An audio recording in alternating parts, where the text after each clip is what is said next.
morning and welcome back to another video, and today we are going to be farming up the Halls of Lightning. Now just stick around and enjoy the video. Okay guys, so today we have been pretty much farming up the Halls of Lightning, and by far I feel that this is one of the best Transmog farms going. Well, so to speak, Transmog farms. Also, it's a material farm, and we'll get into that in a second. We managed to gather up so much different types of loot within this. So other than that, I'm going to show you the route on what you have to do for actually farming up this dungeon, or basically how you actually will do it. So pretty much all we do is gather up all of these mobs in a complete circle, as well as the boss. I use Soothe as my druid to just tag things and keep going.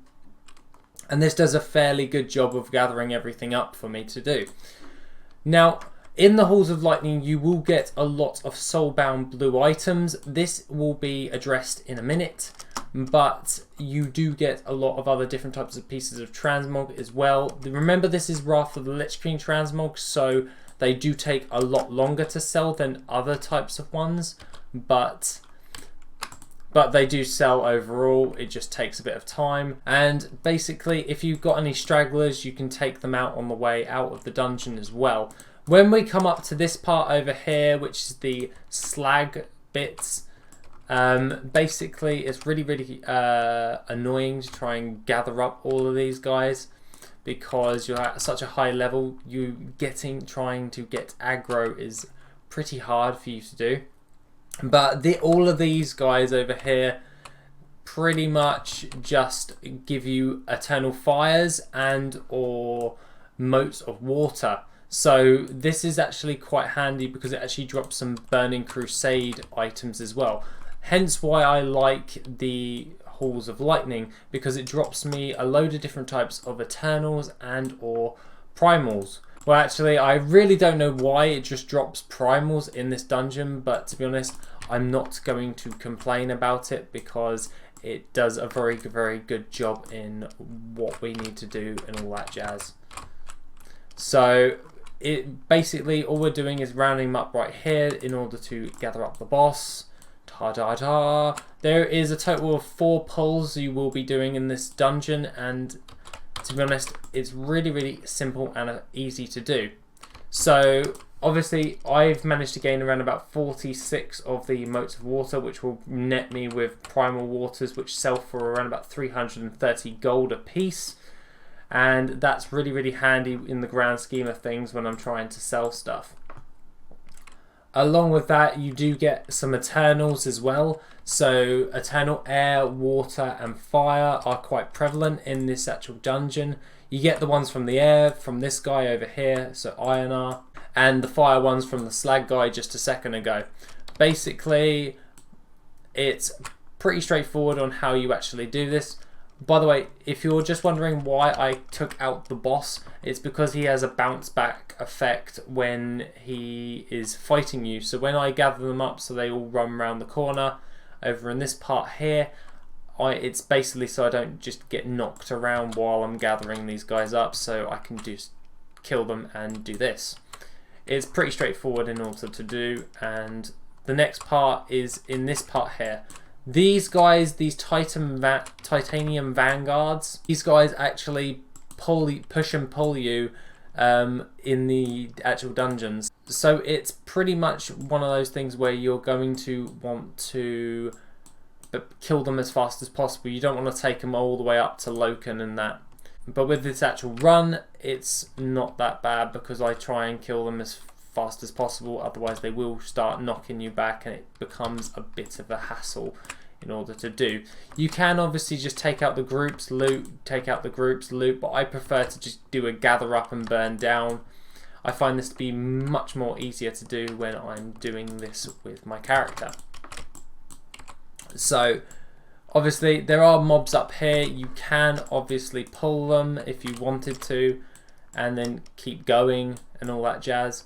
But I tend to not grab those last 2 as it wastes a little bit of time in order to do, and sometimes if I mess up and I actually go for these 2 guys, I lose out on my last lockout. So do I really want to kill 2 mobs over a instance lockout? Which I obviously do not, because it usually takes me around about 6 minutes in order to do this run.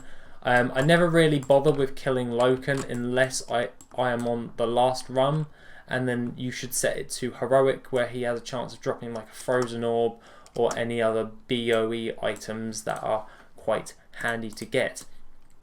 Now obviously I lost a couple of guys over here, so I'm just going to pull those on the way back, and that is pretty much the run done. So I just destroy all the trash or sell all the trash. I'm doing this now, and then I just clean up my bags, get rid of this stuff here. You can obviously vendor this stuff, but I'm being exceedingly lazy and not maximizing gold. So there we are. In about an hour we've managed to gain around about 16,000 gold worth of stuff. Now it is time to actually go over to my garrison in order to disenchant. If you are an enchanter, this is much more handier for you, but obviously I am not, because I have different types of things. So let's go over to the garrison. So if you've been watching me for a little while, I do already have the enchanting emporium thing majiggy from Warlords of Draenor, where it means I can disenchant anything that is Warlords of Draenor or below in item level and that. So I just work over here and I can disenchant anything I want. I usually go for the rings and the soulbound items, because the disenchant value for these are 60 gold, and apparently the sell price is 9 gold. So this will be kind of happy, so I can then make a bit of extra gold on that on top of this. So at this moment in time my bags is at 16,468 gold in total. Now we're going to disenchant and we'll get back to you in a second. So all in all, after disenchanting all the stuff that I do not want, and by getting all of the enchanting materials from those, I managed to get some infinite dust and some dream shards, which I can then now sell on the auction house, as well as my eternals and my primals.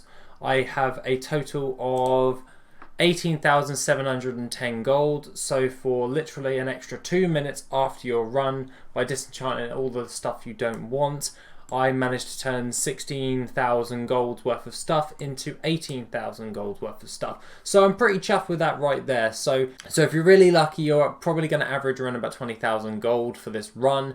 If not, then you're probably going to average around about 15,000 gold for the run.